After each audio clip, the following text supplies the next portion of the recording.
श्रीमद्भगवद्गीता के 9वें अध्याय का शीर्षक है राजविद्या राजगुह्य योग, जिसका अर्थ है ज्ञानों में श्रेष्ठ और रहस्यों में श्रेष्ठ योग।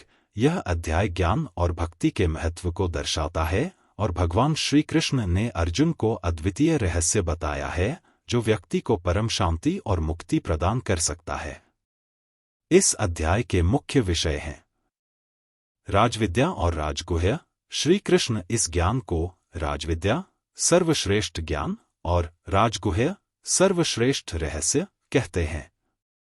यह ज्ञान सहज, पवित्र और आनंद देने वाला है। ईश्वर का स्वरूप भगवान सर्वव्यापी, सर्वशक्तिमान और सृष्टि के कारण है। वे न केवल सृष्टि के कर्ता हैं बल्कि इसमें निहित भी हैं। भक्ति का महत्व श्री कृष्ण भक्ति को सर्वोपरि बताते हैं। वे कहते हैं कि जो व्यक्ति श्रद्धा और समर्पण के साथ उनकी पूजा करता है वह उन्हें प्राप्त करता है। समानता और समदृष्टि भगवान सभी जीवों के प्रति समान हैं और किसी का पक्ष नहीं लेते। भक्ति करने वाले को वे अपना मानते हैं। सर्वधर्म समानता, जो भी प्रेम और श्रद्धा से किसी भी वस्तु का अर्पण करता है उसे भगवान स्वीकार करते हैं। प्रमुख श्लोक। श्लोक 22। अनन्याश्चिन्त्यन्तो मा ये जनाः पर्युपास्ते तेषां नित्याभियुक्तानां योगक्षेमं वहाम्यहम्। जो अनन्य भाव से मेरी आराधना करते हैं उनके योग जो उनके पास नहीं है उसे प्रदान करना और क्षेम जो उनके पास है उसकी रक्षा करना का मैं स्वयं भार उठाता हूं। श्लोक 27। यत्करोषि यदश्नासि यज्जुहोषि ददासि यत्तपस्यसि कौन्तेय तत्कुरुष्व मदर्पणम्। हे अर्जुन, जो कुछ तुम करते हो, जो खाते हो, जो यज्ञ करते हो, जो दान देते हो और जो तप करते हो उसे मेरी भक्ति में अर्पित करो। श्लोक 34। मन्मना भव मद्भक्तो मद्याजी मा नमस्कुरु माम वैश्यसि युक्त वैवमात्मान मतपरायण। मुझ में मन लगा, मेरे भक्त बन, मेरी पूजा कर और मुझे नमस्कार कर। इस प्रकार तुम मुझे प्राप्त करोगे। यह अध्याय हमें यह सिखाता है कि सच्ची भक्ति और श्रद्धा से ईश्वर को प्राप्त किया जा सकता है। साथ ही यह अध्याय साधारण जीवन में भक्ति के महत्व और भगवान के प्रति पूर्ण समर्पण पर जोर देता है। You said. 7वें अध्याय के आरंभ में भगवान ने विज्ञान सहित ज्ञान का वर्णन करने की प्रतिज्ञा की थी। उस अनुसार उस विषय का वर्णन करते हुए आखिर में ब्रह्मा, अध्यात्म, कर्म, अधिभूत, अधिदैव और अधियज्ञ सहित भगवान को जानने की और अंतकाल में भगवान के चिंतन की बात कही है। फिर 8वें अध्याय में विषय को समझने के लिए 7 प्रश्न किए। उनमें से 6 प्रश्नों के उत्तर तो भगवान श्री कृष्ण ने संक्षिप्त में 3 और 4 श्लोक में दिए, लेकिन 7वें प्रश्न के उत्तर में उन्होंने जिस उपदेश का आरंभ किया उसमें ही 8वां अध्याय पूर्ण हुआ। इस तरह 7वें अध्याय में शुरू किए गए विज्ञान सहित ज्ञान का सांगोपांग वर्णन नहीं हो पाने से उस विषय को बराबर समझाने के लिए भगवान इस 9वें अध्याय का आरंभ करते हैं। 7वें अध्याय में वर्णन किए गए उपदेश से इसका प्रगाढ़ संबंध बताने के लिए भगवान पहले श्लोक में फिर से वही विज्ञान सहित ज्ञान का वर्णन करने की प्रतिज्ञा करते हैं। ChatGPT said।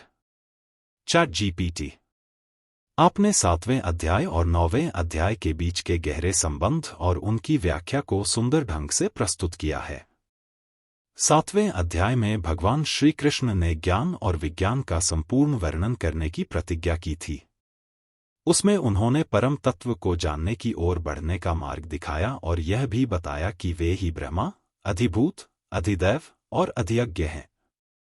साथ ही भगवान ने यह भी बताया कि किस प्रकार से अंतकाल में भगवान का चिंतन व्यक्ति को मोक्ष प्राप्त करने में सहायक होता है।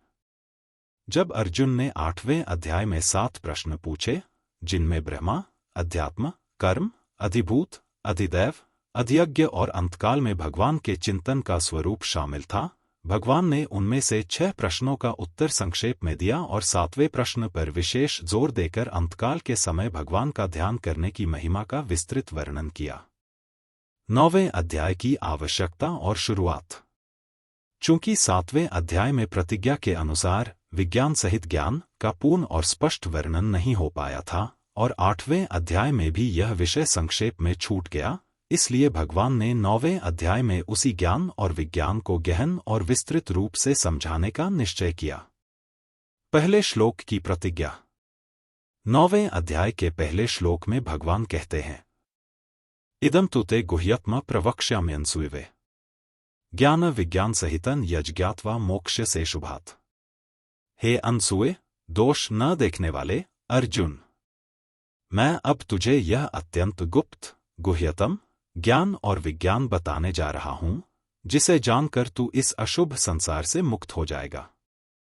यहां भगवान यह स्पष्ट करते हैं कि यह ज्ञान गुह्यतम सर्वाधिक गुप्त है, क्योंकि यह न केवल सैद्धांतिक ज्ञान है, बल्कि व्यावहारिक अनुभव विज्ञान के साथ जुड़ा हुआ है। 7वें और 9वें अध्याय का संबंध। 7वें अध्याय में भगवान ने यह बताया कि उनकी महिमा को जानने के लिए भक्ति सबसे श्रेष्ठ साधन है। 8वें अध्याय में भगवान ने भक्ति और ध्यान के द्वारा मोक्ष प्राप्ति की प्रक्रिया का वर्णन किया।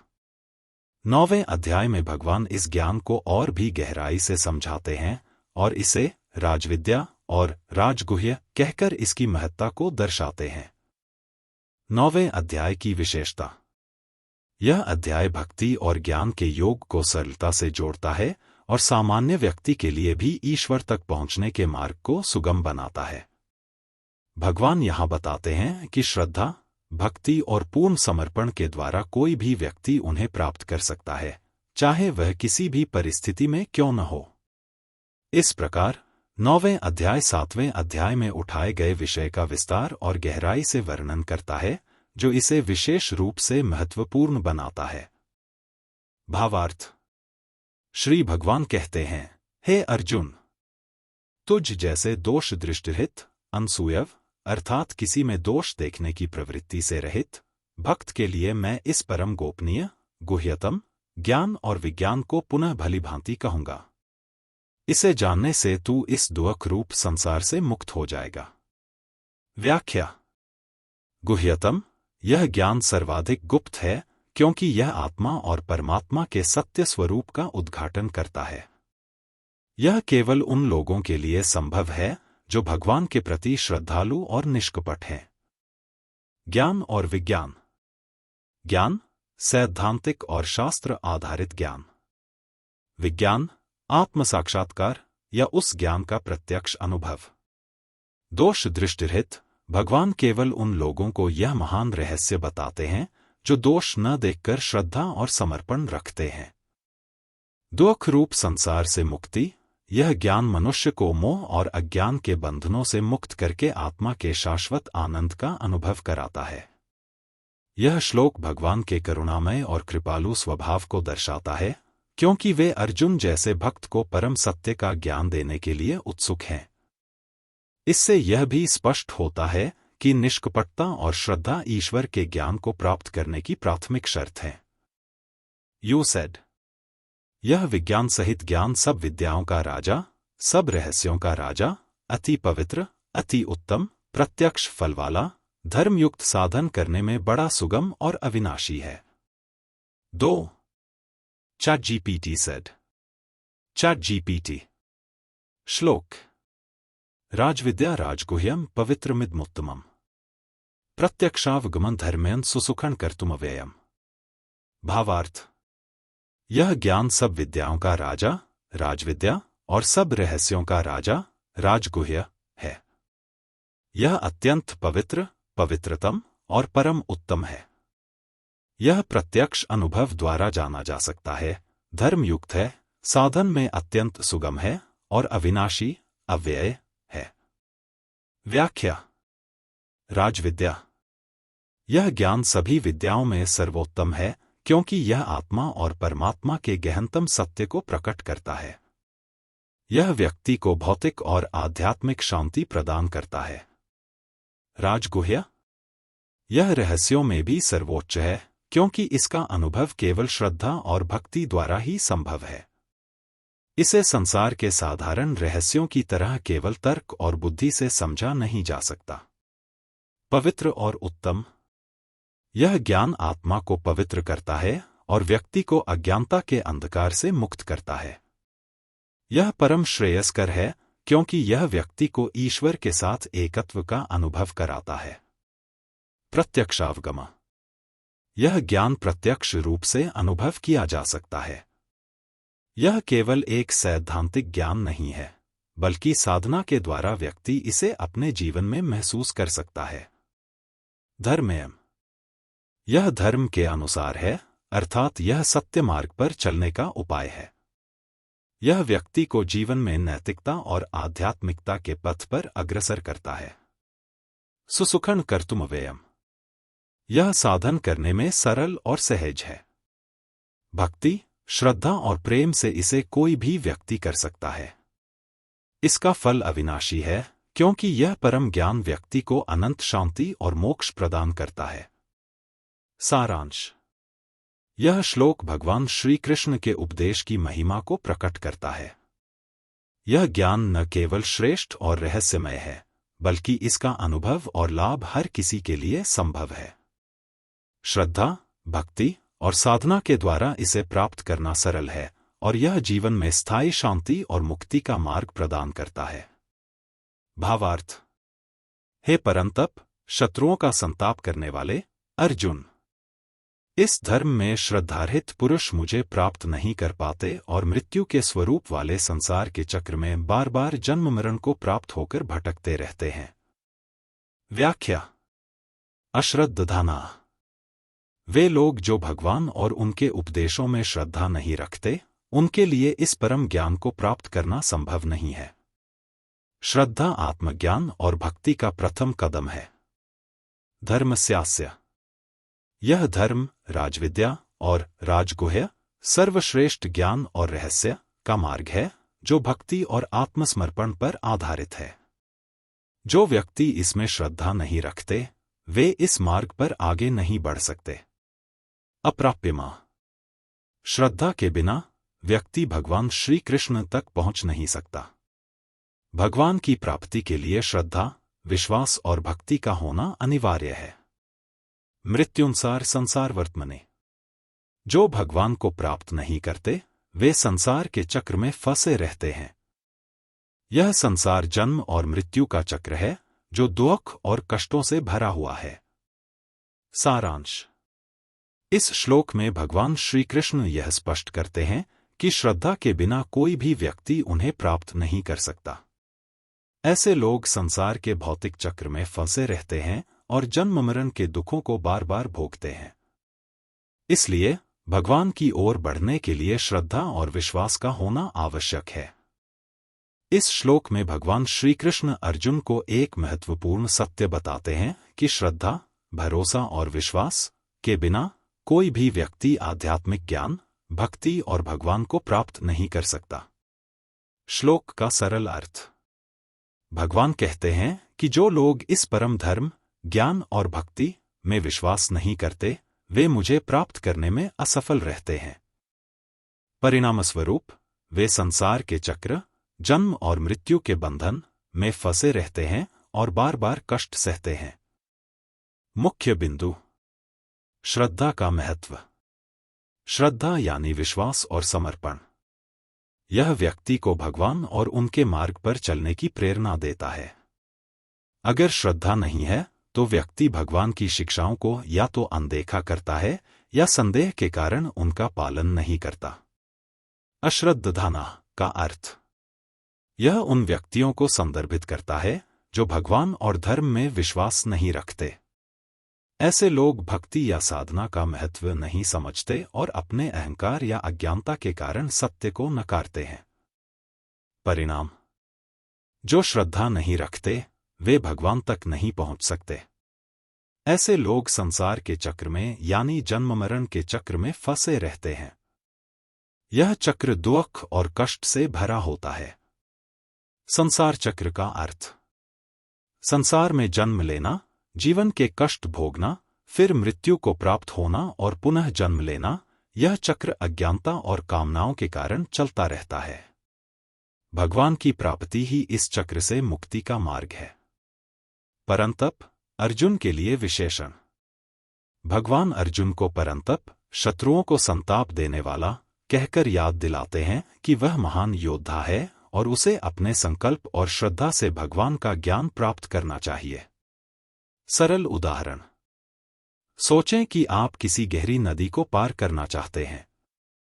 यदि आपको उस नाव और नाविक पर विश्वास नहीं होगा, तो आप उसमें बैठकर नदी पार करने की कोशिश ही नहीं करेंगे। उसी तरह भगवान और उनके द्वारा बताए गए मार्ग में विश्वास न रखने वाले लोग भक्ति का प्रयास नहीं करते और संसार के कष्टों में फंसे रहते हैं। संदेश। श्रद्धा के बिना भक्ति और भगवान को प्राप्त करना असंभव है। श्रद्धा के साथ जो भी व्यक्ति भगवान की ओर बढ़ता है, वह संसार के दुखों से मुक्त होकर शांति और मोक्ष को प्राप्त करता है। भावार्थ। यह समस्त जगत मेरे द्वारा, मेरे अव्यक्त, निराकार स्वरूप से व्याप्त है। सभी भूत, जीव और पदार्थ मुझ में स्थित हैं, लेकिन वास्तव में मैं उनमें स्थित नहीं हूं। व्याख्या। यह श्लोक अद्वैत, एकत्व और भगवान के सर्वव्यापक स्वरूप को समझाने का प्रयास करता है। भगवान श्री कृष्ण यहां यह बता रहे हैं कि उनकी उपस्थिति से ही यह सृष्टि संभव है, परंतु वे सृष्टि के कार्यकलापों में संलग्न नहीं हैं। मुख्य बिंदु। मया तत्मिदं सर्वम। भगवान का कहना है कि उनका निराकार, अव्यक्त स्वरूप पूरे जगत में व्याप्त है। वे जल में तरंगों की तरह अथवा बर्फ में जल की तरह पूरे जगत में परिपूर्ण है। यह उनकी सर्वव्यापकता, सर्वत्र विद्यमानता को दर्शाता है। अव्यक्त मूर्तिना। भगवान का स्वरूप अव्यक्त है, अर्थात उसे इंद्रियों से देखा, सुना या छुआ नहीं जा सकता। यह निराकार और सूक्ष्म स्वरूप है जो सृष्टि के हर कण में मौजूद है। मत्स्थानी सर्वभूतानि। सभी जीव, पदार्थ और ब्रह्मांड भगवान के संकल्प या शक्ति पर आधारित हैं। वे कहते हैं कि सभी जीव उनकी सत्ता पर आश्रित हैं, जैसे जल के बिना तरंगे नहीं हो सकती। न चाहन्तेष्वस्थितः। यद्यपि भगवान सभी भूतों में व्याप्त हैं, वे उनसे परे हैं। उनका अस्तित्व सृष्टि के नियमों या कर्मों से बंधा हुआ नहीं है। उदाहरण। जल और बर्फ का उदाहरण। जैसे जल और बर्फ अलग अलग होते हुए भी एक ही तत्व हैं, वैसे ही भगवान संसार में व्याप्त होते हुए भी संसार के कार्यों से निर्लिप्त रहते हैं। सूर्य और उसकी किरणें। सूर्य अपनी किरणों से पूरे जगत को प्रकाशित करता है, लेकिन फिर भी वह स्वयं उनकी सीमाओं में बंधा नहीं होता। संदेश। यह श्लोक भगवान के परब्रह्म स्वरूप को समझाता है। वे कहते हैं कि सभी जीव और पदार्थ उनकी शक्ति पर आधारित हैं, लेकिन वे स्वयं उन पर निर्भर नहीं हैं। यह उनके निर्लिप्त और अनासक्त, निष्क्रिय स्वरूप को दर्शाता है। यह ज्ञान हमें सिखाता है कि भगवान की भक्ति करते हुए भी हमें यह समझना चाहिए कि वे इस संसार के कार्यों और कर्मों से परे हैं। भावार्थ। वे सब भूत, जीव और पदार्थ वास्तव में मुझ में स्थित नहीं हैं। मेरी इस अद्भुत ईश्वरीय योग शक्ति को देख। मैं ही सब भूतों को धारण और पोषण करता हूं, और मैं ही सब भूतों को उत्पन्न करता हूं, किंतु वास्तव में मेरा आत्मा, स्वरूप उन भूतों में स्थित नहीं है। व्याख्या। इस श्लोक में भगवान श्री कृष्ण अपनी दिव्य योग शक्ति, ईश्वरीय माया का वर्णन कर रहे हैं। वे बताते हैं कि संसार में सब कुछ उनके द्वारा धारण और पोषित हो रहा है, लेकिन वे स्वयं इन सब चीजों से परे और स्वतंत्र हैं। मुख्य बिंदु। न च मत्स्थानी भूतानि। भगवान कहते हैं कि भले ही यह प्रतीत होता है कि सब जीव जगत मुझ में स्थित है, लेकिन यह सत्य नहीं है। यह उनके योग माया का प्रभाव है कि ऐसा आभास होता है। पश्य में योगमैश्वरम। यहां भगवान अर्जुन को अपनी दिव्य योग शक्ति का दर्शन करने के लिए कहते हैं। यह योग शक्ति ही सृष्टि, पालन और संहार की प्रक्रिया को संभव बनाती है। भूत भृन्न च भूतस्थो। भगवान कहते हैं कि वे सब जीवों को धारण और पोषण करते हैं, लेकिन वे स्वयं उन जीवों में स्थित नहीं हैं। यह उनके निर्लिप्त और अनासक्त स्वरूप को दर्शाता है। ममात्मा भूत भावना। भगवान का आत्मस्वरूप परब्रह्म ही सब भूतों को उत्पन्न करने वाला और उनकी स्थिति का कारण है। वे सृष्टि के कार्यों में संलग्न दिखते हैं, परंतु वास्तव में वे सृष्टि से परे और स्वतंत्र हैं। उदाहरण। आकाश का उदाहरण। आकाश सब कुछ धारण करता है, सूर्य, चंद्रमा, तारे और पृथ्वी। लेकिन आकाश इनमें स्थित नहीं है और न ही इनमें संलग्न है। सूर्य और उसकी रोशनी। सूर्य अपनी किरणों से पूरी पृथ्वी को प्रकाश और जीवन देता है, लेकिन सूर्य स्वयं पृथ्वी पर स्थित नहीं है। संदेश। भगवान श्री कृष्ण हमें यह सिखाते हैं कि वे सब कुछ धारण करते हुए भी संसार के कार्यकलापों से परे और स्वतंत्र हैं। यह श्लोक हमें निर्लिप्तता, असंगता का पाठ पढ़ाता है, जो आध्यात्मिक मार्ग का एक महत्वपूर्ण गुण है। संसार में रहते हुए भी हमें संसार के मोह और बंधनों से परे रहकर अपने आत्मस्वरूप को पहचानने का प्रयास करना चाहिए। भावार्थ। जैसे आकाश में स्थित महान वायु, हवा, सदा आकाश में ही रहती है और सर्वत्र विचरण करती है, उसी प्रकार मेरे संकल्प द्वारा उत्पन्न समस्त भूत, जीव और पदार्थ मुझ में स्थित हैं। इसे भली भांति समझ। व्याख्या। इस श्लोक में भगवान श्री कृष्ण एक उदाहरण के माध्यम से अपनी सर्वव्यापकता और सृष्टि में अपने स्थान को समझाने का प्रयास करते हैं। मुख्य बिंदु। वायु और आकाश का उदाहरण। वायु आकाश से उत्पन्न होती है और आकाश में ही स्थित रहती है। वायु स्वतंत्र रूप से चलती है, लेकिन उसका अस्तित्व आकाश के बिना संभव नहीं है। इसी तरह समस्त सृष्टि भगवान की शक्ति से उत्पन्न होती है और उन्हीं पर आश्रित रहती है। मत्स्थानी सर्वभूतानि। भगवान कहते हैं कि समस्त जीव जगत उन्हीं में स्थित है, जैसे वायु आकाश में स्थित रहती है। यह उनकी सर्वव्यापकता, हर जगह उपस्थित होना और संपूर्णता, सृष्टि का आधार होना को दर्शाता है। भगवान का संकल्प। सृष्टि भगवान के संकल्प से उत्पन्न होती है और उसी के आधार पर संचालित होती है। उनकी शक्ति से सब कुछ संभव होता है, परंतु वे स्वयं किसी से प्रभावित नहीं होते। सृष्टि और भगवान का संबंध। भगवान सृष्टि के आधार हैं, लेकिन वे सृष्टि के कार्यकलापों में संलग्न नहीं हैं। यह योगमाया की अद्भुत लीला है, जो भगवान के अनासक्त और निर्लिप्त स्वरूप को दर्शाती है। उदाहरण से समझना। आकाश और वायु का संबंध। जैसे आकाश स्थिर है और वायु उसमें हर जगह घूमती है, लेकिन आकाश वायु के कार्यों से अप्रभावित रहता है। समुद्र और तरंगे। तरंगे समुद्र पर निर्भर करती हैं और उसी में उठती गिरती हैं, लेकिन समुद्र अपनी गहराई में तरंगों से अप्रभावित और शांत रहता है। संदेश। भगवान श्री कृष्ण यह सिखाते हैं कि सृष्टि भगवान पर आधारित है, लेकिन भगवान इस सृष्टि के कर्मों और घटनाओं से अलग और स्वतंत्र हैं।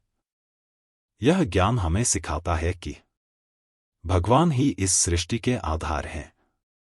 सृष्टि के कार्यकलापों में उलझे बिना हमें भी अपने आत्मस्वरूप को पहचानने का प्रयास करना चाहिए। संसार में रहकर भी हम भगवान पर भरोसा रखकर अपने जीवन को सही दिशा दे सकते हैं। भावार्थ। हे कौन्तेय, अर्जुन, कल्प के अंत में समस्त भूत, जीव और पदार्थ मेरी प्रकृति में लीन हो जाते हैं और कल्प के आरंभ में मैं उन्हें पुनः उत्पन्न करता हूं। व्याख्या। भगवान श्री कृष्ण यहां सृष्टि के चक्र, उत्पत्ति, पालन और प्रलय के विषय में अपनी भूमिका का वर्णन कर रहे हैं। मुख्य बिंदु। कल्प का अर्थ। कल्प एक समय अवधि है जिसमें सृष्टि का निर्माण, स्थायित्व और प्रलय होता है। प्रलय के समय सभी भूत भगवान की प्रकृति में लीन हो जाते हैं। सृष्टि के आरंभ में भगवान अपनी योग शक्ति से पुनः सृष्टि का निर्माण करते हैं। प्रकृति यान्ति मामिकाम। सभी जीव और पदार्थ भगवान की प्रकृति में समा जाते हैं। प्रकृति यहां भगवान की माया, सृजन और संहार की शक्ति को दर्शाती है। कल्पक्षय और कल्पादौ। कल्पक्षय, जब सृष्टि का अंत होता है तब सब कुछ भगवान की प्रकृति में विलीन हो जाता है। कल्पादि, जब सृष्टि का आरंभ होता है तब भगवान अपनी शक्ति से पुनः समस्त जीवों और भूतों को प्रकट करते हैं। भगवान की सृष्टि में भूमिका। भगवान सृष्टि के नियंता हैं। वे सृष्टि को अपनी इच्छा और संकल्प से बनाते और नष्ट करते हैं। हालांकि वे सृष्टि के कार्यकलापों से अप्रभावित और स्वतंत्र रहते हैं। उदाहरण: सूर्य और बादल। जैसे सूर्य बादलों को बनाता और मिटाता है लेकिन स्वयं उनसे प्रभावित नहीं होता, उसी प्रकार भगवान सृष्टि का निर्माण और संहार करते हैं परंतु सृष्टि के कार्यों से अलग रहते हैं। समुद्र और तरंगे। जैसे तरंगे समुद्र में उठती और समा जाती हैं, उसी प्रकार सृष्टि भगवान की प्रकृति से उत्पन्न होती है और उसी में विलीन हो जाती है। संदेश। यह श्लोक सिखाता है कि सृष्टि और प्रलय भगवान की इच्छा और संकल्प के आधार पर होते हैं। सृष्टि की प्रक्रिया भगवान की दिव्य योग शक्ति का परिणाम है। भगवान इस पूरे चक्र में सृष्टि के आधार होते हुए भी उससे अनासक्त और परे हैं। यह ज्ञान हमें सिखाता है कि हमें भगवान के नियमों और उनकी माया को समझने की कोशिश करनी चाहिए और अपने जीवन में संतुलन बनाए रखना चाहिए। आपने जो भावार्थ और व्याख्या दी है वह बहुत ही सही और संपूर्ण रूप से श्लोक की गहरी समझ को दर्शाती है। भगवान श्री कृष्ण के इस उपदेश में हम देखते हैं कि वे सृष्टि, पालन और संहार के चक्र में अपनी भूमिका को स्पष्ट करते हैं, लेकिन यह भी बताते हैं कि वे इस सृष्टि के कार्यों से अप्रभावित रहते हुए अनासक्त रहते हैं। यह श्लोक हमें यह सिखाता है कि सृष्टि और प्रलय के समय भगवान अपनी शक्ति से सब कुछ संचालित करते हैं, लेकिन वे स्वयं इन कार्यों से परे और स्वतंत्र रहते हैं। भगवान की माया और उनके संकल्प से ही यह सारा चक्र चलता है और इस प्रक्रिया में हमारा ध्यान केवल भगवान के प्रति श्रद्धा और समर्पण पर होना चाहिए। अंततः यह श्लोक हमें जीवन में संतुलन बनाए रखने और भगवान की माया के प्रति जागरूक रहने का संदेश देता है। आपने जो भावार्थ और व्याख्या दी है वह बहुत ही सही और संपूर्ण रूप से श्लोक की गहरी समझ को दर्शाती है। भगवान श्री कृष्ण के इस उपदेश में हम देखते हैं कि वे सृष्टि, पालन और संहार के चक्र में अपनी भूमिका को स्पष्ट करते हैं, लेकिन यह भी बताते हैं कि वे इस सृष्टि के कार्यों से अप्रभावित रहते हुए अनासक्त रहते हैं। यह श्लोक हमें यह सिखाता है कि सृष्टि और प्रलय के समय भगवान अपनी शक्ति से सब कुछ संचालित करते हैं, लेकिन वे स्वयं इन कार्यों से परे और स्वतंत्र रहते हैं। भगवान की माया और उनके संकल्प से ही यह सारा चक्र चलता है और इस प्रक्रिया में हमारा ध्यान केवल भगवान के प्रति श्रद्धा और समर्पण पर होना चाहिए। अंततः यह श्लोक हमें जीवन में संतुलन बनाए रखने और भगवान की माया के प्रति जागरूक रहने का संदेश देता है। भगवान श्री कृष्ण का यह उपदेश हमें यह समझाता है कि सृष्टि, पालन और संहार के चक्र का संचालन उनके द्वारा होता है, लेकिन वे इस चक्र के कार्यों से परे और निर्लिप्त रहते हैं। सृष्टि की प्रक्रिया भगवान के संकल्प और उनकी योग शक्ति से चलती है और यह श्लोक हमें सिखाता है कि इस सृष्टि में भगवान के नियमों और उनकी माया के प्रति समझ और श्रद्धा रखना कितना महत्वपूर्ण है। आपके द्वारा दिए गए उदाहरण भी बहुत उपयुक्त हैं, जैसे सूर्य और बादल या समुद्र और तरंगे, जो भगवान की भूमिका और निर्लिप्तता को समझने में मदद करते हैं। इस ज्ञान को अपनाकर हम अपने जीवन में संतुलन बना सकते हैं और भगवान की दिव्य शक्ति के प्रति सम्मान और श्रद्धा रख सकते हैं। इस श्लोक का संदेश है कि भगवान का ज्ञान और उनकी माया को समझते हुए हमें अपने जीवन के उद्देश्य की ओर अग्रसर होना चाहिए। भावार्थ: अपनी प्रकृति को अंगीकार करके और स्वभाव के बल से इस संपूर्ण भूत समुदाय को उनके कर्मों के अनुसार बार बार रचता हूं। व्याख्या: इस श्लोक में भगवान श्री कृष्ण बताते हैं कि वे अपनी प्रकृति, माया के बल से संपूर्ण भूतों और जीवों को उनके स्वभाव और गुणों के अनुसार बार बार उत्पन्न करते हैं। वे अपने योग शक्ति द्वारा सभी जीवों को उनके कर्मों के अनुसार जीवन के विभिन्न अवस्थाओं में रचते रहते हैं। मुख्य बिंदु: प्रकृति का अंगीकरण। भगवान श्री कृष्ण ने अपनी माया, प्रकृति, को अपनाकर सृष्टि का संचालन करते हैं। प्रकृति, माया, से ही सभी भूत और पदार्थ उत्पन्न होते हैं। यह माया भगवान के अनुग्रह से कार्य करती है, लेकिन भगवान स्वयं उससे अप्रभावित रहते हैं। स्वभाव और गुण। भगवान बताते हैं कि प्रत्येक जीव का स्वभाव और गुण उसके कर्मों से निर्धारित होते हैं। हर जीव अपनी प्रकृति और कर्मों के अनुसार ही अपना मार्ग चुनता है और उसी के अनुसार पुनः उत्पन्न होता है। कर्मों के अनुसार सृष्टि का पुनर्निर्माण। जीवों का जन्म और उनकी परिस्थितियां उनके अतीत के कर्मों पर आधारित होती हैं। इस सृष्टि का चक्र निरंतर चलता रहता है और भगवान हर कल्प के अंत और प्रारंभ में इसे उसी प्रकार रचते रहते हैं। भगवान की निर्लिप्तता। भगवान इस सृष्टि का निर्माण करते हैं, लेकिन वे इससे परे और निर्लिप्त रहते हैं। वे कर्मों के संचालक होते हुए भी कर्मों से प्रभावित नहीं होते। उदाहरण: कृषि और बीज। जैसे एक किसान अपने खेत में बीज बोता है और उसे उगने का वातावरण प्रदान करता है, लेकिन बीज का पौधा और फल उसके गुण और स्वभाव के अनुसार होते हैं। भगवान भी सृष्टि का निर्माण करते हैं, लेकिन हर जीव अपने कर्मों के अनुसार जन्म लेता है। सूर्य का प्रकाश। जैसे सूर्य का प्रकाश सभी को समान रूप से मिलता है, लेकिन जो लोग उस प्रकाश को ग्रहण करते हैं, उनकी स्थिति और कर्मों के अनुसार उनका उपयोग होता है। उसी प्रकार भगवान की माया सभी के ऊपर समान रूप से कार्य करती है, लेकिन हर व्यक्ति का अनुभव और जीवन उसके कर्मों पर आधारित होता है। संदेश। यह श्लोक हमें यह समझाने का प्रयास करता है कि भगवान अपनी दिव्य माया और शक्ति से संपूर्ण सृष्टि का निर्माण और संहार करते हैं, और हर जीव के कर्मों के अनुसार उन्हें उनके पुनः जन्म और परिस्थितियां मिलती हैं। कर्म का महत्व। हम जो कर्म करते हैं, वही हमारे भविष्य का निर्धारण करता है। यह श्लोक हमें हमारे कर्मों पर ध्यान देने और अच्छे कर्म करने का संदेश देता है। भगवान की शक्ति और स्वाभाविक नियम। भगवान अपने स्वभाव और माया से सृष्टि के संचालन में रहते हैं, लेकिन वे निर्लिप्त रहते हैं। हमें भी अपने कर्मों से अनासक्त रहकर सही मार्ग पर चलने का प्रयास करना चाहिए। श्लोक। हे अर्जुन, उन कर्मों में आसक्ति रहित और उदासीन के सदृश स्थित मुझ परमात्मा को वे कर्म नहीं बांधते। भावार्थ। हे अर्जुन, जो व्यक्ति कर्मों में आसक्ति, प्रेम और मोह रहित होते हुए केवल कर्तव्य का पालन करते हैं, वे उन कर्मों से बंधते नहीं। वे मेरी तरह, जो कि संपूर्ण संसार के नियंता होते हुए भी किसी भी कर्म से अप्रभावित रहते हैं, कर्मों से मुक्त रहते हैं। व्याख्या। भगवान श्री कृष्ण यहाँ कर्मों के प्रति सही दृष्टिकोण को स्पष्ट कर रहे हैं।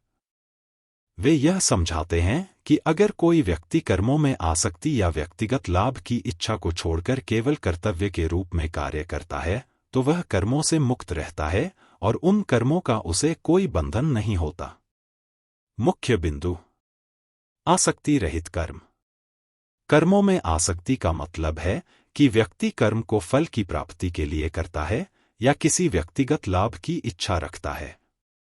लेकिन यदि कोई व्यक्ति कर्म करता है, लेकिन बिना किसी फल की आकांक्षा के, केवल कर्तव्य पालन के लिए, तो वह कर्म उसे बांधते नहीं है। भगवान की निर्लिप्तता। भगवान श्री कृष्ण बताते हैं कि वे स्वयं किसी भी कर्म से अप्रभावित रहते हैं। वे संपूर्ण संसार के रचनाकार होते हुए भी किसी भी कर्म से बंधते नहीं हैं। भगवान ने जो कर्म किए, वे उदाहरण के रूप में हमें बताते हैं कि कर्मों में आसक्ति नहीं रखनी चाहिए। उदासीनता का अर्थ। उदासीनता का अर्थ है निरपेक्ष या निष्कलंक स्थिति, जिसमें व्यक्ति कर्मों से किसी प्रकार का व्यक्तिगत लाभ या नुकसान न चाहता हो। इस स्थिति में व्यक्ति केवल अपनी जिम्मेदारियों को निभाता है, बिना किसी परिश्रम या कष्ट की अपेक्षा के। कर्म और कर्मफल। आसक्ति रहित कर्म करने से व्यक्ति कर्मफल के मोह से मुक्त हो जाता है। उसे कर्म के फल की चिंता नहीं रहती, क्योंकि उसका उद्देश्य केवल धर्म और कर्तव्य होता है। उदाहरण: नदी और जल। जैसे नदी का जल सागर में मिलता है, लेकिन नदी की यात्रा से जल अप्रभावित रहता है। नदी को जल की दिशा और प्रवाह से कोई आसक्ति नहीं रहती, जैसे कर्म से किसी व्यक्ति की निर्लिप्तता। कृषक और बीज। जैसे कृषक खेत में बीज बोता है और उसे उगने का सही समय देता है, लेकिन बीज के रूप में बोए गए कर्म का फल उसे स्वयं नहीं चाहिए। कृषक का उद्देश्य केवल अपना कार्य करना है, फल की चिंता नहीं। संदेश: यह श्लोक हमें सिखाता है कि हम कर्मों को केवल कर्तव्य भावना से करें और फल की चिंता को छोड़ दें। कर्म का सही दृष्टिकोण: कर्मों में आसक्ति का त्याग करना और कर्तव्य पालन के रूप में कार्य करना ही सही मार्ग है।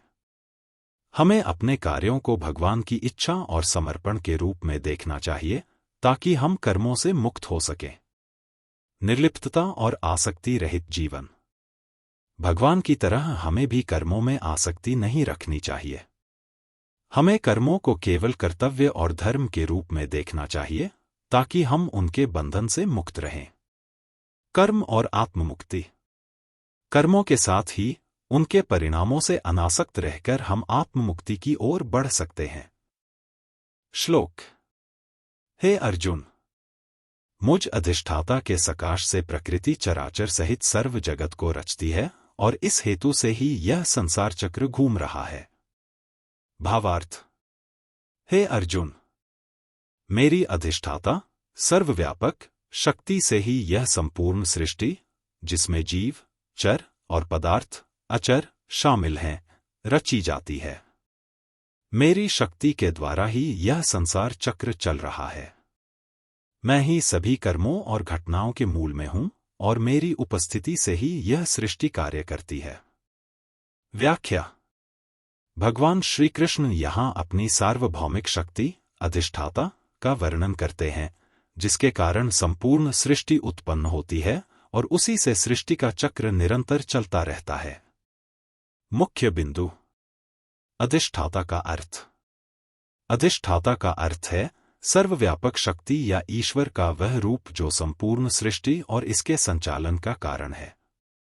भगवान अपनी शक्ति के द्वारा संपूर्ण ब्रह्मांड को नियंत्रित करते हैं। भगवान की अदृश्य शक्ति के कारण ही संसार का संचालन होता है। प्रकृति और सृष्टि का निर्माण। भगवान श्री कृष्ण बताते हैं कि प्रकृति, माया से ही संपूर्ण संसार का निर्माण होता है, जिसमें सृष्टि के सभी जीव और पदार्थ शामिल हैं। भगवान की शक्ति से ही प्रकृति, जो हर समय बदलती रहती है, इस संसार को संचालित करती है। चर और अचर। चर से तात्पर्य है वह जो गतिशील है, जैसे जीव, मनुष्य, पशु, पक्षी आदि।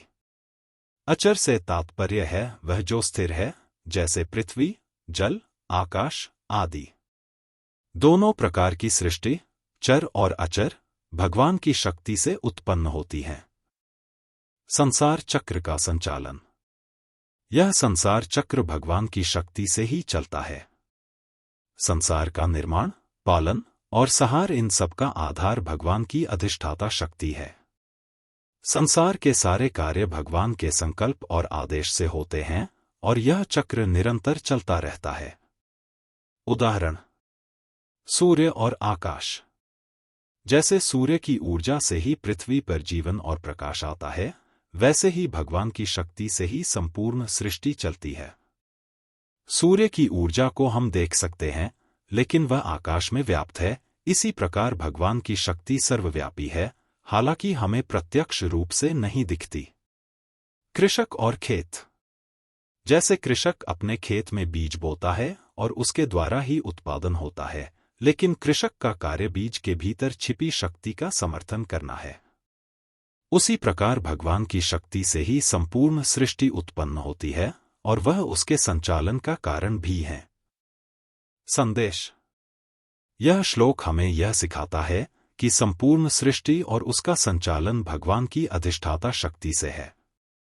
भगवान का यह दिव्य रूप सर्वव्यापी है और सभी जीव और पदार्थ उनके द्वारा रचित हैं। सृष्टि के संचालन का कारण। भगवान के संकल्प से ही यह संसार और जीवन का चक्र चलता है। हमें इस सत्य को समझते हुए अपने जीवन में भगवान की उपस्थिति का अनुभव करना चाहिए। सभी कृतियां भगवान की शक्ति से निर्भर हैं। इस श्लोक के माध्यम से भगवान हमें यह बताते हैं कि सृष्टि के सभी कार्य उनके द्वारा संचालित होते हैं। इसलिए हमें अपनी स्थिति और कार्यों में भगवान की सत्ता और शक्ति को पहचानते हुए उन्हें सम्मान देना चाहिए। अदृश्य ईश्वर की शक्ति।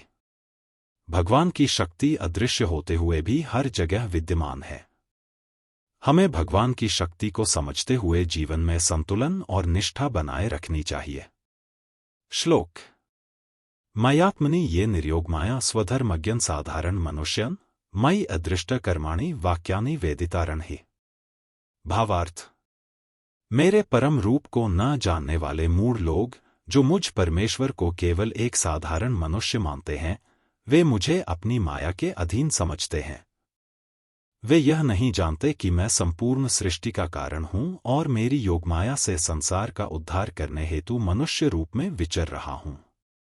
व्याख्या।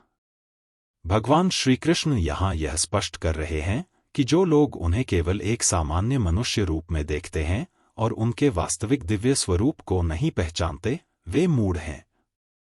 वे यह नहीं समझ पाते कि भगवान का यह रूप उनकी योगमाया का परिणाम है और उनका अस्तित्व सृष्टि के मार्गदर्शन, पालन और उद्धार के लिए है। मुख्य बिंदु। मूढ़ों का दृष्टिकोण। भगवान के महान और दिव्य स्वरूप को न पहचानने वाले लोग उन्हें केवल एक सामान्य मनुष्य मानते हैं। यह लोग भगवान की वास्तविकता और उनकी महानता को नहीं समझ पाते और केवल बाहरी रूप से उनके शरीर और व्यवहार का मूल्यांकन करते हैं। योगमाया। भगवान अपनी योगमाया से सृष्टि का पालन और सहार करते हैं। उनका मानव रूप भी उनकी दिव्य माया का हिस्सा है, जो संसार के उद्धार के लिए लिया जाता है। योगमाया से भगवान संसार को सही दिशा में ले जाते हैं, लेकिन वह स्वयं इससे अप्रभावित रहते हैं। दिव्य रूप की पहचान। जो लोग भगवान को केवल एक साधारण मनुष्य मानते हैं, वे उनके वास्तविक रूप को नहीं देख पाते। वे यह नहीं समझ पाते कि भगवान का यह रूप केवल सृष्टि की भलाई और उद्धार के लिए होता है। परमेश्वर का उद्देश्य। भगवान इस संसार में मनुष्य रूप में आकर अपने भक्तों का उद्धार करने और अधर्म और पाप का नाश करने के लिए कार्य करते हैं। उनका उद्देश्य केवल आत्मा की उन्नति और संसार का कल्याण है। उदाहरण। सूर्य का प्रकाश। जैसे कोई व्यक्ति सूर्य को केवल एक चमकीली वस्तु समझ सकता है, लेकिन असल में वह सूर्य प्रकाश और जीवन का स्रोत है, वैसे ही भगवान के रूप को देखकर कोई व्यक्ति उसकी दिव्यता को नहीं पहचान सकता। कृषक और उसका कार्य। जैसे कोई कृषक अपने खेत में काम करता है और उसका श्रम केवल कृषि के लिए समझा जाता है, वैसे ही भगवान की मनुष्य रूप में उपस्थिति और उनके कर्मों को लोग सामान्य समझते हैं, जबकि वास्तव में वे सृष्टि के उद्धारक होते हैं। संदेश। यह श्लोक हमें यह सिखाता है कि भगवान के वास्तविक स्वरूप को पहचानने के लिए हमें उनकी दिव्यता और महानता का आभास होना चाहिए। जो लोग उन्हें केवल एक साधारण मनुष्य रूप में देखते हैं, वे उनके सत्य रूप से अनभिज्ञ रहते हैं। सही दृष्टिकोण अपनाना। हमें भगवान के रूप और कार्यों को एक सामान्य दृष्टि से नहीं देखना चाहिए, बल्कि उनकी दिव्यता और योगमाया को समझकर ही उनके वास्तविक उद्देश्य को पहचानना चाहिए। दिव्य स्वरूप का अनुभव। भगवान का वास्तविक स्वरूप और उद्देश्य हमें अपने आस्थावान दृष्टिकोण से समझ में आता है। यदि हम उन्हें सिर्फ बाहरी रूप में देखेंगे, तो हम उनकी असल दिव्यता से वंचित रहेंगे। भगवान के उद्देश्य को समझना। भगवान का मनुष्य रूप संसार के उद्धार के लिए होता है और उनका कार्य केवल अच्छाई की विजय और पापों का नाश करना है। हमें उनकी माया से परे जाकर इस सत्य को समझना चाहिए। श्लोक। वे व्यर्थ आशा, व्यर्थ कर्म और व्यर्थ ज्ञान वाले विक्षिप्त चित्त अज्ञानी जन राक्षसी आसुरी और मोहिनी प्रकृति को ही धारण किए रहते हैं। भावार्थ: जो लोग भगवान के दिव्य रूप और सच्चे ज्ञान को नहीं समझ पाते, वे व्यर्थ आशाएं, व्यर्थ कर्म और भ्रमित ज्ञान में डूबे रहते हैं। वे विक्षिप्त चित्त वाले होते हैं और उनकी प्रवृत्तियां राक्षसी, दुष्ट, आसुरी, बुरी और मोहिनी, माया में भ्रमित होती हैं। इन व्यक्तियों का जीवन व्यर्थ की आशाओं और कार्यों से भरा रहता है और वे अज्ञान के अंधकार में चलते रहते हैं। व्याख्या: भगवान श्री कृष्ण ने यहाँ उन व्यक्तियों के बारे में बताया है जो सत्य, ज्ञान और आत्मा के वास्तविक स्वरूप से अपरिचित होते हैं। वे सृष्टि के उद्देश्य और भगवान के वास्तविक रूप को नहीं जानते और इस कारण उनके कर्म, आशाएं और ज्ञान व्यर्थ हो जाते हैं। मुख्य बिंदु: व्यर्थ आशाएं। ऐसी आशाएं जो वास्तविकता से दूर होती हैं और केवल भ्रम या संप्रेरणा पर आधारित होती हैं। इन व्यक्तियों की आशाएं कभी भी वास्तविकता में परिणत नहीं हो सकती। वे हमेशा भ्रामक उम्मीदों पर जीते हैं जो अंततः निराशा का कारण बनती हैं। व्यर्थ कर्म। उनके कर्म भी उद्देश्यहीन और बिना किसी उच्चतम लक्ष्य के होते हैं। वे केवल स्वार्थी उद्देश्यों की पूर्ति के लिए कर्म करते हैं, बिना यह समझे कि कर्म का वास्तविक उद्देश्य धर्म, भलाई और आत्मा का उन्नयन होना चाहिए। विक्षिप्त चित्त अज्ञानी जन। इन व्यक्तियों के चित्त की स्थिति विक्षिप्त होती है, अर्थात उनका मानसिक संतुलन और समझ कमजोर होती है। वे भटकते रहते हैं और सही मार्ग से दूर होते हैं। अज्ञानता के कारण वे जीवन के सही उद्देश्य को नहीं पहचान पाते। राक्षसी, आसुरी और मोहिनी प्रकृति। राक्षसी प्रकृति उन लोगों में पाई जाती है जो दूसरों को दुख पहुंचाने, अत्याचार करने और अधर्म के रास्ते पर चलते हैं। आसुरी प्रकृति उन व्यक्तियों की होती है जो अपनी शक्ति और ज्ञान का दुरुपयोग करते हैं और सच्चाई के बजाय अपनी स्वार्थपरता को प्राथमिकता देते हैं। मोहिनी प्रकृति का मतलब है ऐसे लोग जो माया और भ्रम में फंसे रहते हैं और सच्चाई से अज्ञात होते हैं। उदाहरण: मिथ्या आस्थाएं। जैसे कोई व्यक्ति केवल मिथ्या विश्वासों पर चलता है, बिना सच्चाई को जाने, और इस कारण उसके कर्म और कार्यकलाप अंततः असफल रहते हैं। यही स्थिति उन लोगों की होती है जो भ्रामक आशाओं और अज्ञान में जीते हैं। कृषक और खेती। जैसे एक कृषक बिना सही बीज के खेत में फसल बोने की कोशिश करता है, वह अपनी मेहनत को व्यर्थ करता है, वैसे ही ये लोग बिना सही मार्गदर्शन और ज्ञान के अपने कर्मों में लगे रहते हैं, जो व्यर्थ होते हैं। संदेश: यह श्लोक हमें यह सिखाता है कि जो लोग भगवान के सत्य रूप और ज्ञान से अज्ञात रहते हैं, उनके जीवन में निराशा और भ्रम होता है। उनका जीवन व्यर्थ आशाओं और कर्मों में डूबा रहता है। सही मार्ग पर चलना। हमें अपने जीवन में सच्चे ज्ञान को प्राप्त करना चाहिए और केवल व्यर्थ आशाओं और कर्मों में उलझने के बजाय अपने कर्तव्यों को सही रूप में निभाना चाहिए। अज्ञान से मुक्ति। अज्ञानता और भ्रम से बाहर निकलने के लिए हमें भगवान के दिव्य ज्ञान का अनुसरण करना चाहिए, ताकि हम सही मार्ग पर चलें और अपने जीवन का उद्देश्य समझ सकें। स्वयं की आत्मसमीक्षा। हमें अपनी प्रवृत्तियों और कार्यों का मूल्यांकन करना चाहिए। अगर हम राक्षसी या आसुरी प्रवृत्तियों में उलझे हैं, तो हमें उनसे बाहर निकलने का प्रयास करना चाहिए और अपने जीवन को सच्चे ज्ञान और अच्छे कार्यों से भरना चाहिए। श्लोक: परंतु हे कुंती पुत्र, दैवी प्रकृति के आश्रित महात्माजन मुझको सब भूतों का सनातन कारण और नाशरहित अक्षर स्वरूप जानकर अनन्य मन से युक्त होकर निरंतर भजते हैं। भावार्थ: हे अर्जुन, जो महात्मा, उत्कृष्ट व्यक्ति मेरी दैवी प्रकृति से अवगत होते हैं और मुझे सभी भूतों का सनातन कारण तथा नाशरहित, अक्षर, अमर स्वरूप जानते हैं, वे अनन्य भाव से बिना किसी अन्य उद्देश्य के निरंतर मेरी पूजा करते हैं। ऐसे महात्मा मुझमें पूरी श्रद्धा और भक्ति से युक्त रहते हैं। व्याख्या: भगवान श्री कृष्ण यहाँ उन विशेष भक्तों का वर्णन कर रहे हैं जो दैवी गुणों से संपन्न होते हैं और जिन्हें वे सच्चे महात्मा कहते हैं। यह महात्मा भगवान को न केवल संसार का कारण बल्कि उनके नाशरहित शाश्वत रूप के रूप में जानते हैं। इस श्लोक में भगवान उनके भक्ति और श्रद्धा का वर्णन कर रहे हैं। मुख्य बिंदु: दैवी प्रकृति के आश्रित महात्मा। ये महात्मा अपनी प्रकृति के कारण ईश्वर के दिव्य रूप को समझने में सक्षम होते हैं। वे भगवान की श्रेष्ठता को जानते हैं और जीवन में उनके दिव्य गुणों को अपनाते हैं।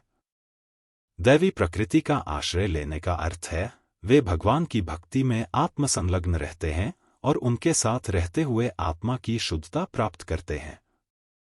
सनातन कारण और नाशरहित अक्षर स्वरूप। भगवान को सब भूतों, सभी प्राणियों और पदार्थों का सनातन कारण समझते हुए वे जानते हैं कि वे स्वयं ईश्वर का अक्षर स्वरूप हैं।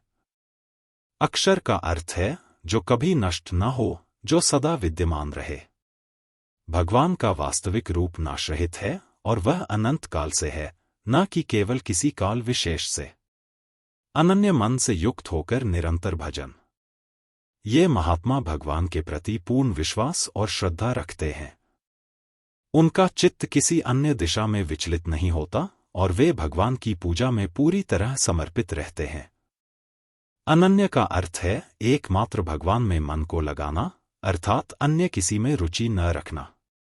उदाहरण: सोने की खदान। जैसे कोई खनिक सोने की खदान में केवल सोने को ही खोजना चाहता है, न कि अन्य कोई चीज, वैसे ही यह महात्मा केवल भगवान में ही अपना मन, वचन और क्रिया समर्पित करते हैं। नदी और समुद्र। जैसे सभी नदियां समुद्र में मिलकर उसी में समाहित हो जाती हैं, वैसे ही ये महात्मा अपने मन को भगवान के साथ मिलाकर उसे निरंतर भजते हैं। संदेश: यह श्लोक हमें यह सिखाता है कि सच्चे भक्त भगवान के अद्वितीय, शाश्वत रूप को समझते हैं और पूरी श्रद्धा, विश्वास और भक्ति से उन्हें निरंतर भजते हैं। निरंतर भक्ति। भक्ति केवल एक कर्म नहीं है, बल्कि यह हमारे पूरे जीवन का हिस्सा बन जाती है जब हम भगवान के साथ समर्पित हो जाते हैं। आध्यात्मिक दृष्टि। हमें भगवान की सच्ची और दिव्य प्रकृति को समझने का प्रयास करना चाहिए और उसी के अनुसार अपने जीवन में भक्ति का अभ्यास करना चाहिए। अनन्यता की शक्ति। जब हम अपने मन को पूरी तरह से भगवान में लगाते हैं और संसार के अन्य आकर्षणों से दूर रहते हैं, तो यह हमें आत्मा की शांति और संतुलन प्रदान करता है। श्लोक: परंतु हे कुंती पुत्र, दैवी प्रकृति के आश्रित महात्माजन मुझको सब भूतों का सनातन कारण और नाशरहित अक्षर स्वरूप जानकर अनन्य मन से युक्त होकर निरंतर भजते हैं। भावार्थ: हे अर्जुन, जो महात्मा, उत्कृष्ट व्यक्ति मेरी दैवी प्रकृति से अवगत होते हैं और मुझे सभी भूतों का सनातन कारण तथा नाशरहित, अक्षर, अमर स्वरूप जानते हैं, वे अनन्य भाव से, बिना किसी अन्य उद्देश्य के, निरंतर मेरी पूजा करते हैं। ऐसे महात्मा मुझमें पूरी श्रद्धा और भक्ति से युक्त रहते हैं। व्याख्या: भगवान श्री कृष्ण यहाँ उन विशेष भक्तों का वर्णन कर रहे हैं जो दैवी गुणों से संपन्न होते हैं और जिन्हें वे सच्चे महात्मा कहते हैं। यह महात्मा भगवान को न केवल संसार का कारण, बल्कि उनके नाशरहित, शाश्वत रूप के रूप में जानते हैं। इस श्लोक में भगवान उनके भक्ति और श्रद्धा का वर्णन कर रहे हैं। मुख्य बिंदु: दैवी प्रकृति के आश्रित महात्मा। ये महात्मा अपनी प्रकृति के कारण ईश्वर के दिव्य रूप को समझने में सक्षम होते हैं। वे भगवान की श्रेष्ठता को जानते हैं और जीवन में उनके दिव्य गुणों को अपनाते हैं। दैवी प्रकृति का आश्रय लेने का अर्थ है वे भगवान की भक्ति में आत्मसंलग्न रहते हैं और उनके साथ रहते हुए आत्मा की शुद्धता प्राप्त करते हैं। सनातन कारण और नाशरहित अक्षर स्वरूप। भगवान को सब भूतों, सभी प्राणियों और पदार्थों का सनातन कारण समझते हुए वे जानते हैं कि वे स्वयं ईश्वर का अक्षर स्वरूप हैं। अक्षर का अर्थ है जो कभी नष्ट न हो, जो सदा विद्यमान रहे। भगवान का वास्तविक रूप नाशरहित है और वह अनंत काल से है, न कि केवल किसी काल विशेष से। अनन्य मन से युक्त होकर निरंतर भजन। ये महात्मा भगवान के प्रति पूर्ण विश्वास और श्रद्धा रखते हैं। उनका चित्त किसी अन्य दिशा में विचलित नहीं होता और वे भगवान की पूजा में पूरी तरह समर्पित रहते हैं। अनन्य का अर्थ है एकमात्र भगवान में मन को लगाना, अर्थात अन्य किसी में रुचि न रखना। उदाहरण: सोने की खदान।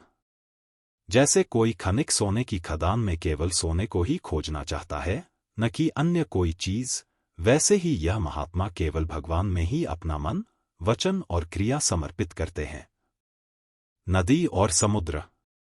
जैसे सभी नदियां समुद्र में मिलकर उसी में समाहित हो जाती हैं, वैसे ही ये महात्मा अपने मन को भगवान के साथ मिलाकर उसे निरंतर भजते हैं। संदेश: यह श्लोक हमें यह सिखाता है कि सच्चे भक्त भगवान के अद्वितीय, शाश्वत रूप को समझते हैं और पूरी श्रद्धा, विश्वास और भक्ति से उन्हें निरंतर भजते हैं। निरंतर भक्ति।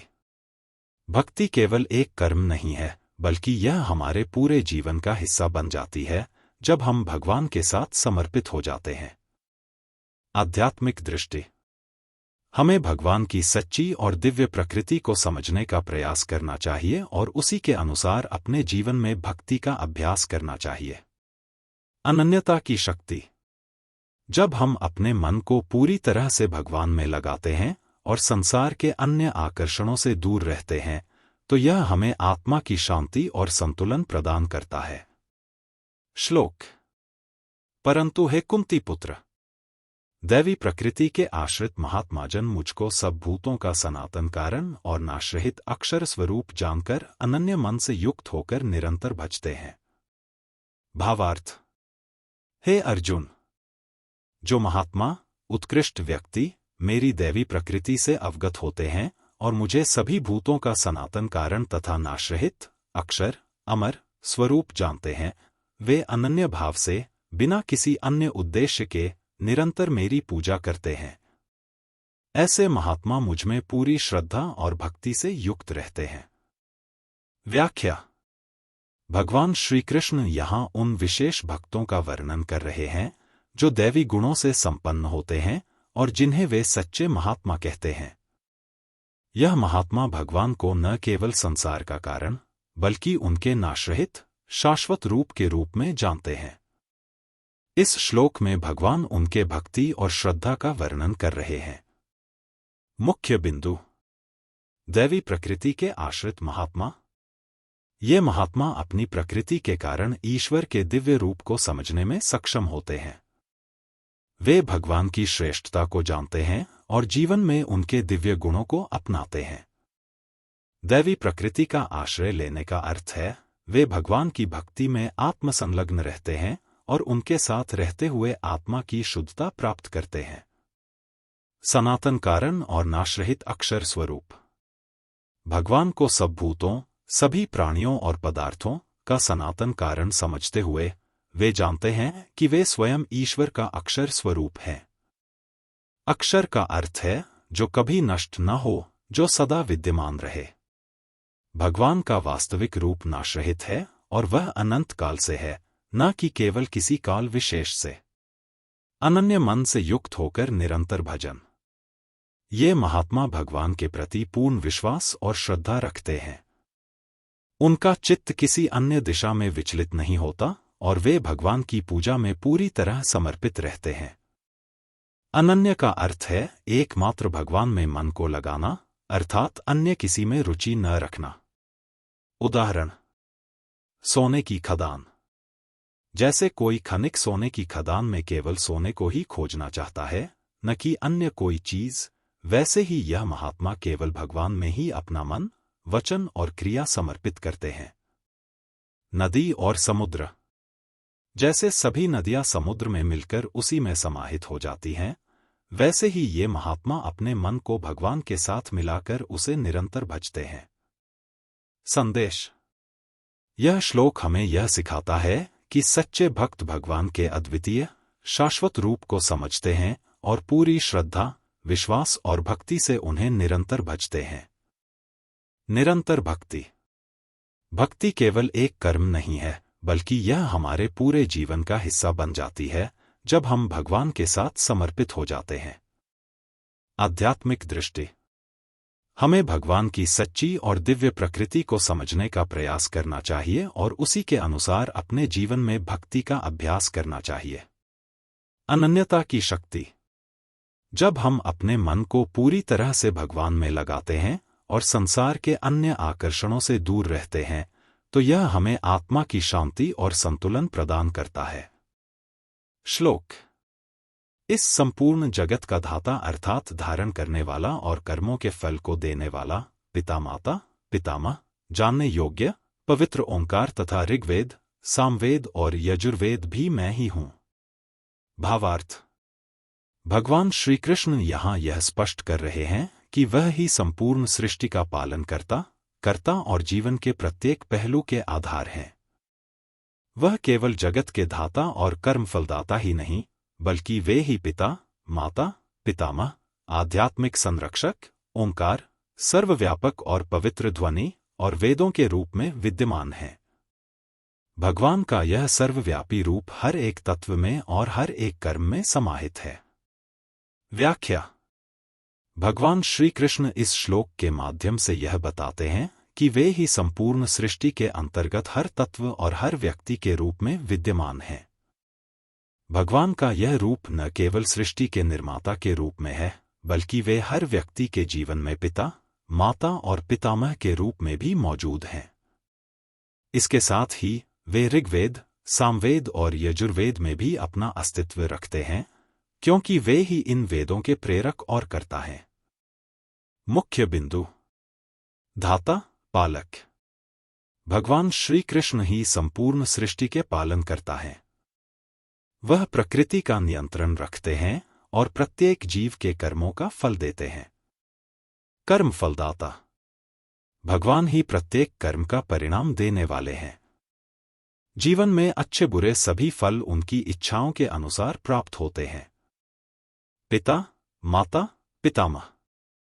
भगवान हर जीव के शाश्वत पिता हैं, जो उसे उत्पन्न करते हैं और उसकी देखभाल करते हैं।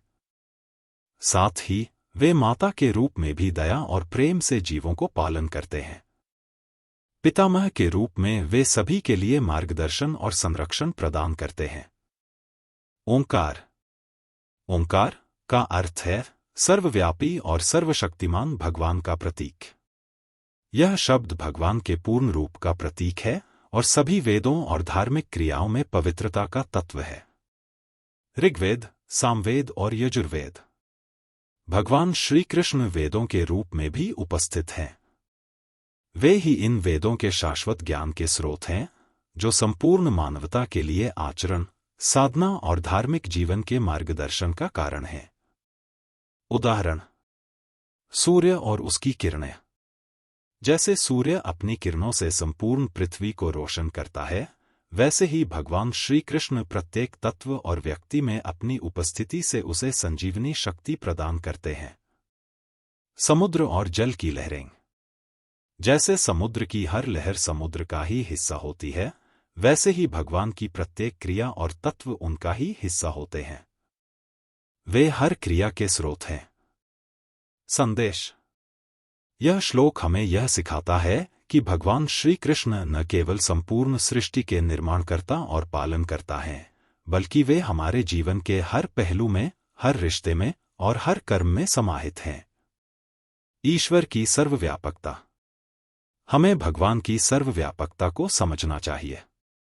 वे प्रत्येक तत्व में और हर कार्य में समाहित हैं, चाहे वह कोई धार्मिक अनुष्ठान हो या सामान्य जीवन का कार्य। ईश्वर से जुड़ाव। यह श्लोक हमें यह भी सिखाता है कि हमें भगवान के साथ अपने संबंध को समझना चाहिए। वह हमारे पिता माता पितामह हैं और उनके बिना यह जगत कुछ भी नहीं है। हमें अपने हर कार्य में भगवान की उपस्थिति को महसूस करना चाहिए। धर्म का पालन। ऋग्वेद सामवेद और यजुर्वेद में भगवान की उपस्थिति को समझते हुए हमें धार्मिक जीवन के सिद्धांतों का पालन करना चाहिए, क्योंकि वे ही हमारे जीवन के मार्गदर्शक हैं।